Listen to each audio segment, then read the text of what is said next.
Have a shot in my mouth, please.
There are increasing indications that Planet X, also known as Nibiru, is moving in a precise direction towards planet Earth.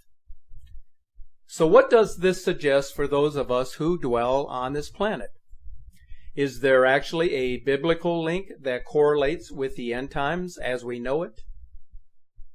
Many of you believe that NASA and other government bodies, such as the Pentagon and the CIA, are aware of its approach. Your belief carries considerable weight, considering the recent publication of scientific studies claiming that there is proof of an unnamed mysterious planet lurking beyond Pluto. The claim was determined by observations of gravitational influences on a group of celestial bodies called the extreme trans-Neptunian objects, which are orbiting our sun beyond Neptune. The approach of the mysterious planet Nibiru is at present sending waves of charged plasmatic energy particles through our solar system. The flow of energy will finally affect the core flows of the Earth and result in catastrophic changes in Earth's climate, which is without a doubt occurring on an escalated scale. Planet Earth has been feeling the effects of this inbound planet or system of planets since 1996, with records showing a troublesome increase in seismic and volcanic activity, extreme weather patterns, and catastrophic disasters.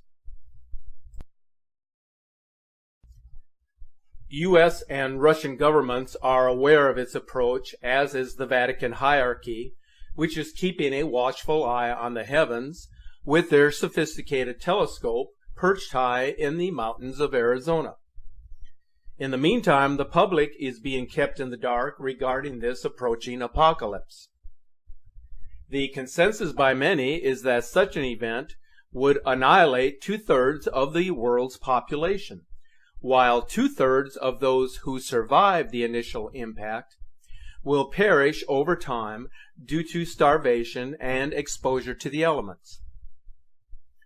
The question that persists with respect to Planet X is whether this mysterious planet that scientists now claim exists beyond Pluto is the same planet that is believed to have wiped out much of humanity thousands of years ago. There is, however, more to the story than what meets the eye. Based on the research study known as extreme trans-Neptunian objects and the Kazai mechanism, signaling the presence of trans-Plutonian planets, posted in 2014 in the Journal Monthly Notices of the Royal Astronomical Society letters, there are at least 2 planets, part of our solar system, larger than Earth, lurking out there beyond Pluto, and whose existence can be noticed through their gravitational influences. So it is fair to say that NASA understands that these planetary objects are a serious threat to our civilization. It is widely perceived that researchers had proposed that the so-called Planet X was at least 10 times as large as Earth and was most likely situated at a distance of 250 astronomical units from our Sun, with an orbit of 10 to 20,000 years. There is an understanding that an approaching large body or a star system of planets and moons can trigger considerable differences in magnetic activity, and recent data from our magnetosphere indicates that this is what is now taking place. There were even suggestions that Google Sky had revealed an area in space that had been censored by NASA, showing the winged globe moving through our solar system. So are these subtle warnings an earnest attempt to inform us that an apocalyptic situation is at hand, which is coming from out of this world, something previously unknown to humanity, but which have memories in our subconscious from past lives and records kept over the ages? If we consider the ancient era of Atlantis and Lemuria and what happened to these civilizations, is it any wonder that NASA would redact the location of this incoming body on Google Sky or in their own imagery? Every week, NASA appears to have learned something new that was unimaginable, and yet they want us to imagine that Planet X Nibiru is unreal. As you can envision, the gravitational consequences of a sizable planet moving close to the inner solar system would spell huge problems for planet Earth. Not only are we witnessing climate extremes and a shifting of the Earth, but we are now bearing witness to the very real observations that the 4 seasons, as we have known them, are now blending. So with all of this in mind, we can now ascertain why certain governments are taking steps to protect their own interests as they prepare for the arrival and the aftermath of this large planetary body or system of planets moving through our solar system. Here is some news that has been widely reported, but which some of you may not be aware of. Russia recently completed building or updating some 5,000 shelters in Moscow. They actually have been quite open about what they are doing, but they haven't specifically stated the actual reason for constructing or updating these shelters. But we do know that they have some facilities that can accommodate up to 100,000 people. The United States is estimated to have over 150 deep underground military bases. Coincidentally, a huge military underground city exists below the Denver airport. Now, these are entire underground cities that have been under construction since the 1980s. But this is a need-to-know classification that is underway and is never published in advance for fear of destabilizing the economy. If you do any research of this topic, you are bound to run into various forms of disinformation. Now, some of it intentional, but much of it produced by uneducated individuals within the public. Until the discovery of Planet X, Astronomers had regarded the writings of the ancient Sumerians about this object as legend.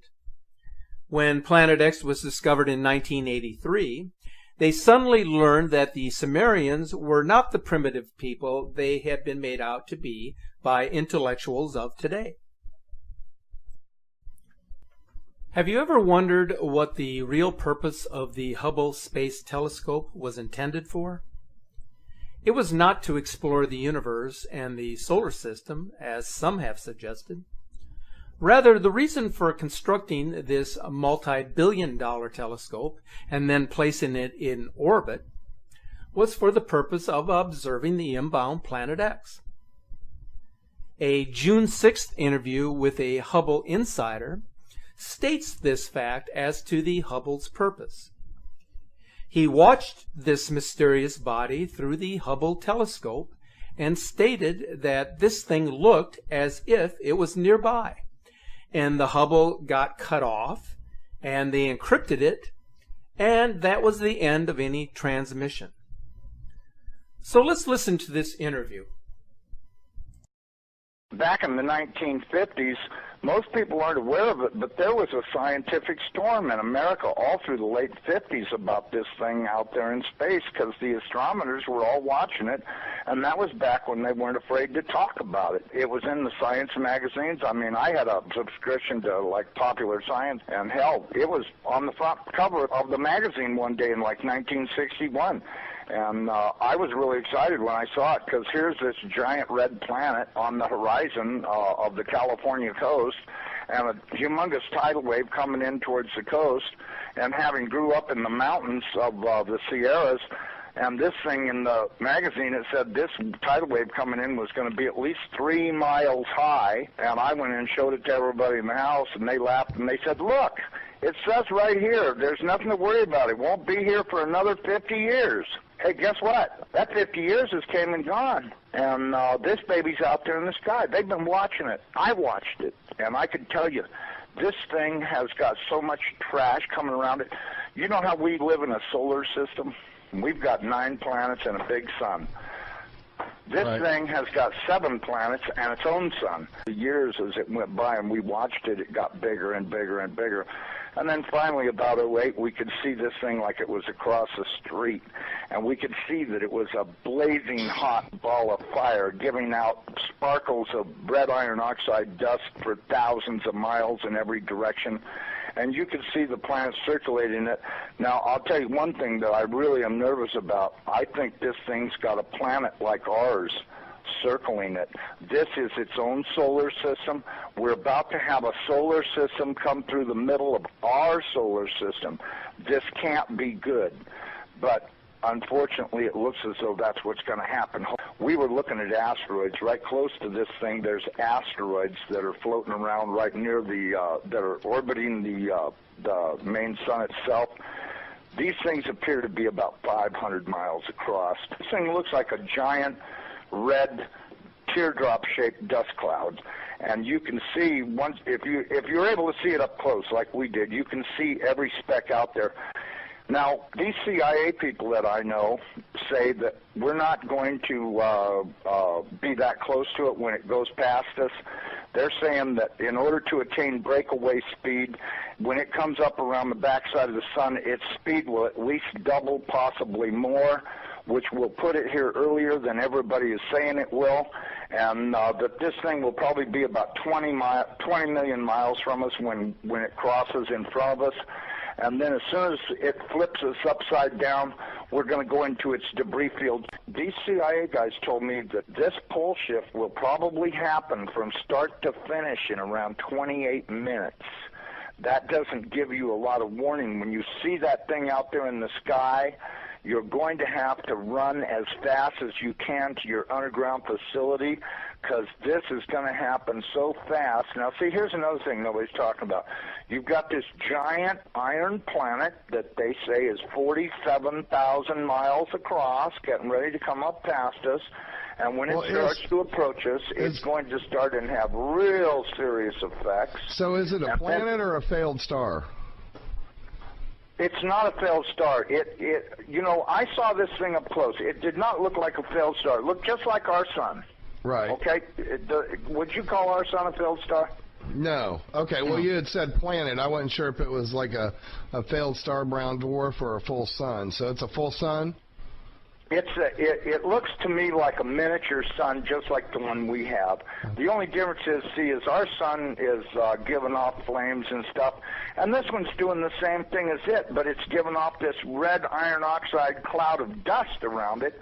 And until it got close, we couldn't even tell what was in there. We could see it was hot, and it looked like it was just a dull red when we were first able to discern it through the red cloud.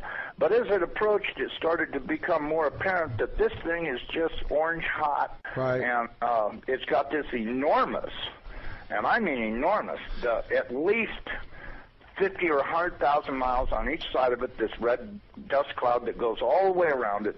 I know when we were watching it, as it started to make the upward swing to approach behind our sun, it was amazing. The red dust cloud settled down. Instead of being round, it started to settle down into a V, like wings, upside-down wings. Right. And I thought, boy, I wonder if that's where the ancient Sumerians got the idea this thing had wings, because, you know, centrifugal force is a funny thing. When it comes back up around the planet, when we see it in the sky, my guess is it's going to look like it's got wings, because centrifugal force is going to be pulling the red iron oxide dust and particles out to one side. This thing's going to look like a big red dragon, exactly like all the ancient Sumerians and the Chinese and all the rest of them that had documented this thing's passing before. It didn't look like a white ball or a snow cloud or nothing. It looked like a big red iron oxide dust cloud with a superheated star in the middle of it. And, I mean, you know, and that's what we've seen. So, you know, I don't care what anybody else says. There's a possibility. There's more than one thing out there. You know, I watched it through the Hubble Space Telescope, and when this thing looked like it was across the street, the Hubble got cut off, and they encrypted it, and that was the end of any transmissions we had to watch. And we know that the Hubble, in order to be in the shadow of the Earth, had to be at an angle, and so that meant it was looking downward, and this thing was coming up underneath of us. And I tell you the honest to God truth, I personally think this thing is real close to us right now. But, you know, that's just my general feeling that, you know, and I'm a pretty psychic guy. I have the feeling that this thing is right close by and that we're going to see it any time. Okay? Because, listen, they've known about this thing forever. And I mean, they've known about it forever. I mean, if I read about it in a science magazine in 1961, that tells you that, I mean, it's only 1,800 years away. How could they not be able to see it when it came around the backside of the last sun and headed this way? Right, right. You have to know they've been watching it, because if you know, Carl Sagan was showing stuff that they took with their old telescopes that was billions and billions of miles away. And this thing's only 1,800 years away. Well, and by 1930, it was only 70 years away. You know, we do estimate that this thing, let me give you a thing, maybe you can figure out your own timeline. We estimated that this thing is traveling around 3,500 miles an hour, okay?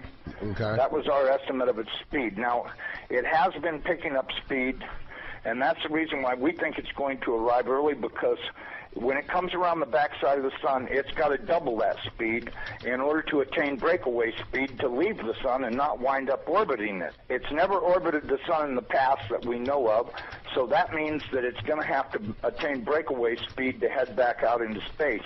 Now, you look at the NASA videos, photos, and all this other crap those morons put on the internet.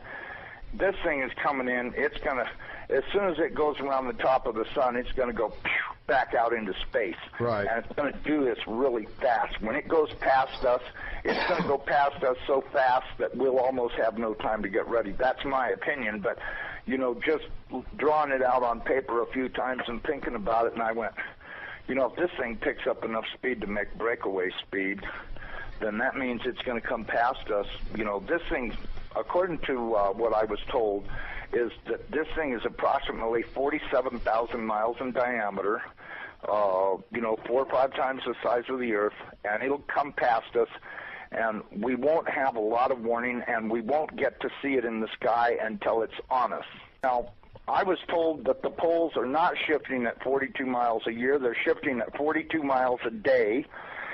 And the reason is because this planet is rolling over to face this thing. Now, when it goes by, it's not going to push our North Pole away. It's going to grab our southern pole with its northern pole, and it's going to be like somebody kicked this planet in the ass. That earthquake that it talks about in Revelations, when the opening of the sixth seal comes, from what I've been told, that's very accurate, because that's exactly what's going to happen. There's going to be a massive earthquake when it locks onto us.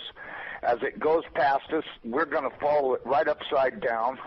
The oceans are just going to be roaring from pole to pole, as you could well guess they would, because if you take a planet that's 7,000 miles across and roll it upside down in 30 minutes, you're going to have some real serious problems with wind and water. We should be preparing to expect this thing to show up any time. So this particular insider is stating in the most revealing terms that something ominous is heading our way that NASA has known about for decades. Nibiru, aka Planet X, and referred to by the Vatican as wormwood, has a mass that is 3 to 5 times the mass of Jupiter. Its composition is cesium, iron oxide, iron, oxygen, and ozone.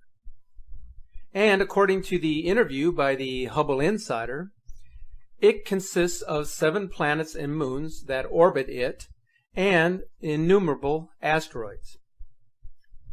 Its existence is known by all of the major governments of the world, and they are prepared, as I described earlier in this presentation. The object is very big, and until recently it is a red dwarf star visible only in the infrared spectrum.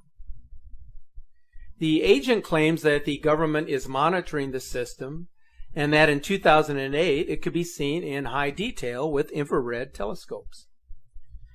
But the manner of observation is beginning to change. Using deductive logic, a number of independent videos are capturing its close approach now.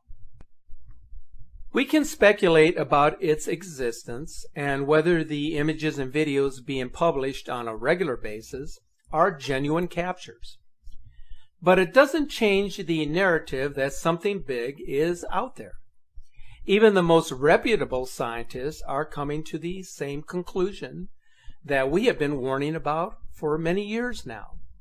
That whatever is out there must be found and determined as to its impact upon the solar system and planet Earth.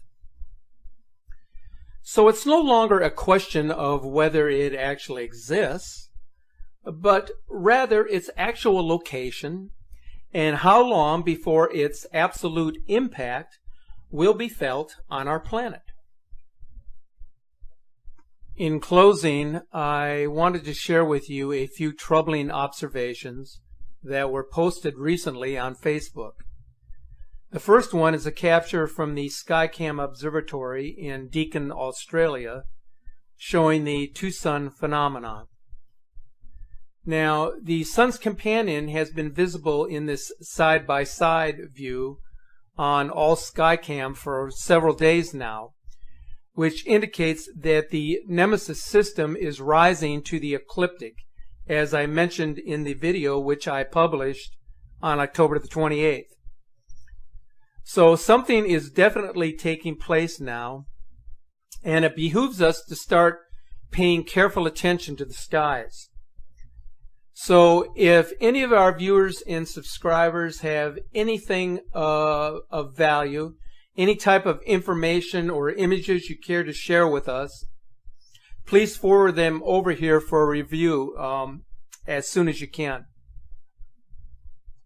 Also mentioned in this video presentation was the indication that this system would be accompanied by a long trail of debris consisting of fairly large-sized meteors and asteroids. The number of space objects that are penetrating the Earth's magnetic field has increased substantially in the past couple of years. So take a look at this incredible capture from Japan on October the 31st.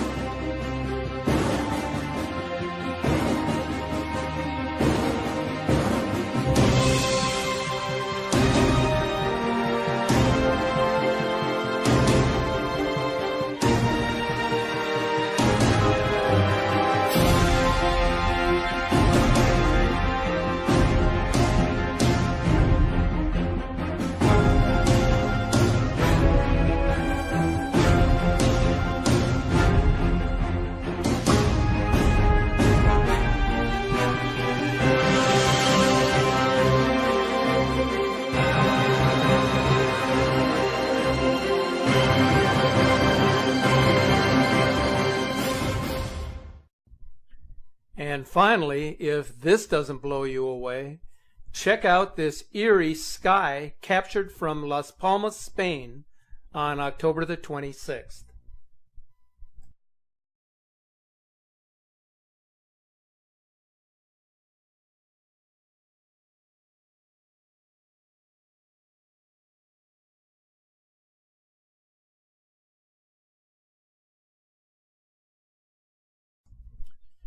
So as you can see, something definitely is going on that is very difficult to explain. It was in mid-August of this year, as some of you are aware, that myself and my family members and a number of friends were among the many tens of thousands who suffered the worst flooding in recorded history here in southeastern Louisiana. We are still recovering from that devastation. The funny thing about all of this is that it seems that we encounter one extreme weather event after another. Since the Great Flood of 2016, we have had what is now considered to be one of the most severe droughts that this area has encountered in recent times for this time of the year. Not only has our temperatures been steadily above normal, but the rainfall has registered less than 1/4 of an inch for the past 2 months. So I can tell you firsthand from my experiences that things are changing quickly here on Earth and in the heavens. And it's important that we stay